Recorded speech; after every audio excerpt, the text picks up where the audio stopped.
美军的第5代隐身战机 F-22出道以来，凭借一身的隐身技术、超巡航能力，一直都是各国防空系统的噩梦，有着不可被探测的传说。然而，中国反隐身雷达曾2度探测到 F-22战机，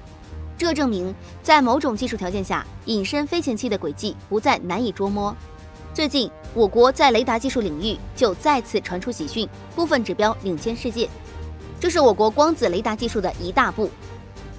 现代隐身飞机技术和反隐身探测技术，就如同一名士兵手中的长兵与盾牌，同时出现，同时作用于一方的整体战力。为了探测隐身飞机，各国都不敢忽视相关雷达技术的研发进度。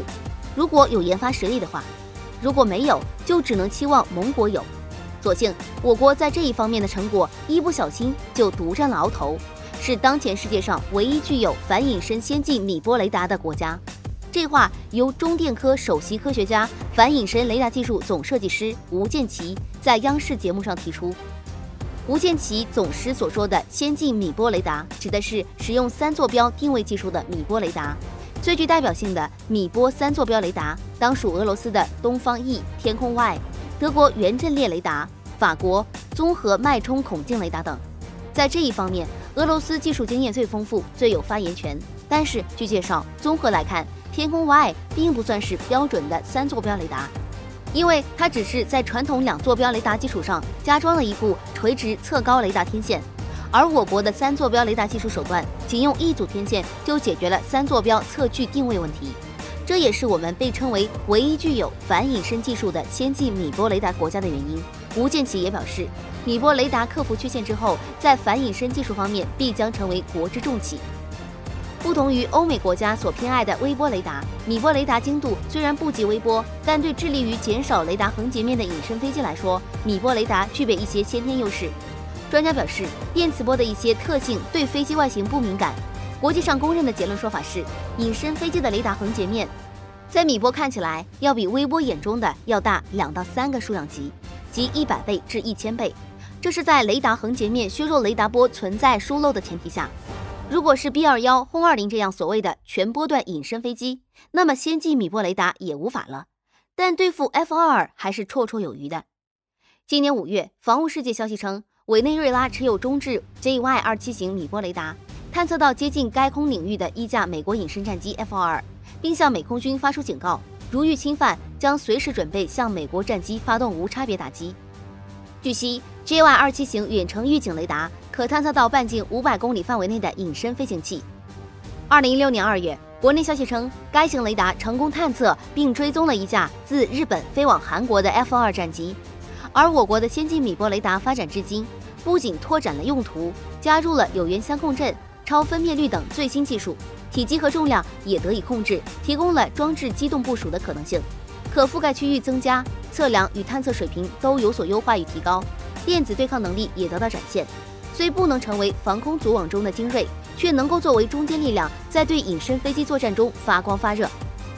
也因为设备部署的可机动性，敌方若想设计提前摧毁并不容易。最有效的对策就是进行干扰，让米波雷达的探测功能失敏或失效。而3坐标米波雷达因改善了传统雷达的定位不够精确的问题，而让一度忽视米波雷达效果和潜力的西方国家一时间警铃大作。美国就在2018年的海军预算中拨出20亿美元专款，针对反先进米波雷达的技术，对先行干扰机的功能进行补充，这一举措利益就十分明显了。业界认同的反隐身技术的未来在于光子雷达。顾名思义，光子雷达是利用光波、光子实现雷达探测的一种途径，一般通过激光技术实现。这也是我们今天的主角。南京大学最近消息称，我国超导阵列单光子探测器研究传来喜讯，在低空大气层等复杂环境条件下，展现出高灵敏、高精度、高速率的实操水准，对数百公里外移动或固定的小目标实现实时跟踪探测的技术操作。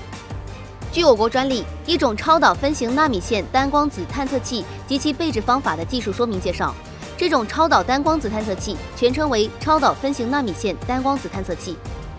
纳米线的分型排布具体体现在由最小结构单元皮亚诺曲线若干最小单元结构连接而成的地层结构，以及分段结构组成的3级结构构成。其特征在于纳米线以氮化银超导材料为基，构成2维列阵式布局天线。超导纳米线单光子探测器兴起于21世纪，相比旧式二极管探测器和光电倍增管，具有快速、高效、技术力高、时域抖动小的优异特点。这得益于超导材料独特的光信号转换性能，将光信号转换为电信号，再使用电信号实现信号计数。目前为止，该型光子探测器在对单光子的探测效率高达93%，理论适用于各种超导材料。当前研究难点在于，两个光子如果相互垂直，则仪器对信号的吸收效率达不到预期。光子是光的基本粒子，最小单位，也是电磁辐射量子。与波长1到10米的米波、1毫米到1米的微波这类无线电波有本质不同。单光子的灵敏度属性能够将雷达系统的性能发挥到极致。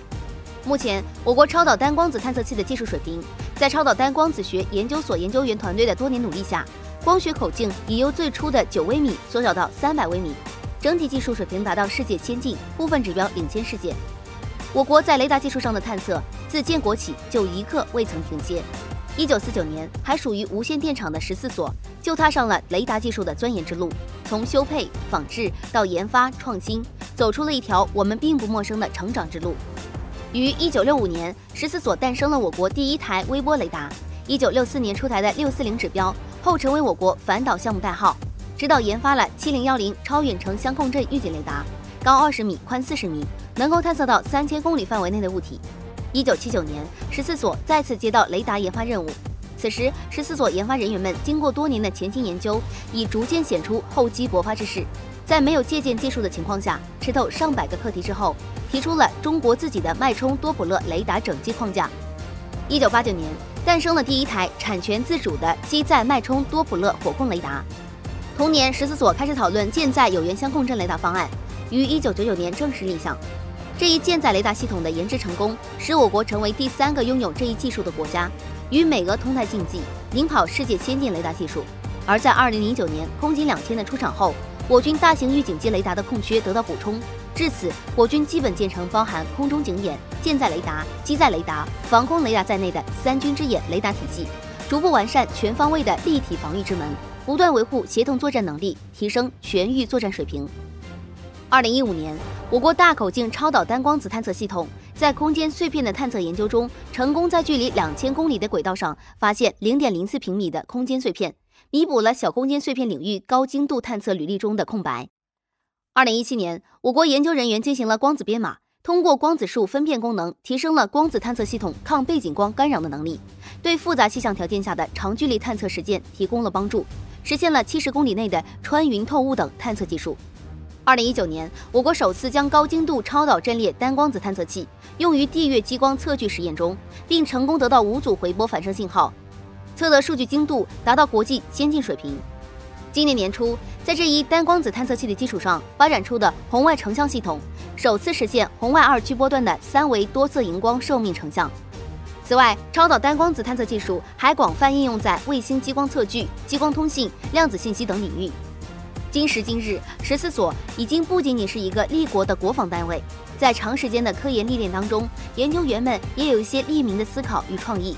比如能够实现自如动作的意念手，目前正在产业化。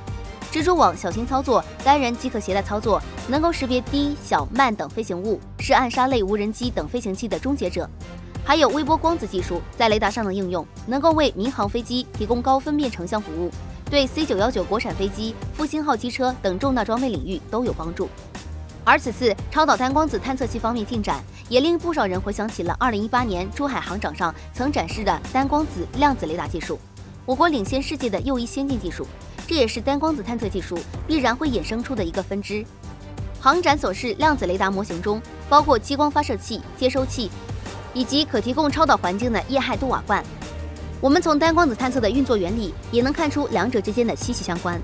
单光子激光脉冲由激光发射器发出，当目标被照射，单光子信号即被接收器收回，信号经过处理后被放大器放大，传送至计数器、示波器，累积后完成目标信号的逐步显影。